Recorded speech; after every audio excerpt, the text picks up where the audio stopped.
د نظم عنوان دی زه د دې دور انسان یم.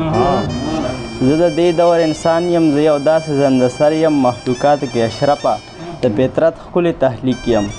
خو د مصر په دې ښار کې د یوسف غوندې بېقدره په یو څو روپو خرڅېږم. په هر څه باندې پوهېږم خو په یو دوه کې حیران یم. زه د دې دور انسان یم.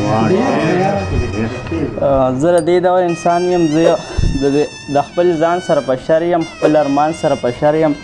خپل ګریوان کې زما لاس دی، خپل ګریوان سره په شر یم. دا چې ما ته رارسېږي دې تاوان سره په شر یم.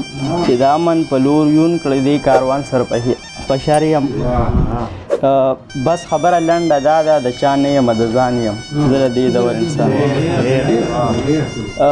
څه بې خونده زندګي د سهار نه تر ماښامه د خپل ځان په حق کې جاړم. تر خپل حده پورې اوسم، تر خپل حده پورې پایم. اوس د مینې کیسې هېرې، اوس د ځان حق کې جړل دي. د نواب نه تر فقیره هر سړی تر وسه خان دی. خو د مینې ناچاري ده او د مینې کاتسالي ده. زه به خود داسې جړېږم چې بې مینې بې جانان یم. زه د دې دور انسان یم.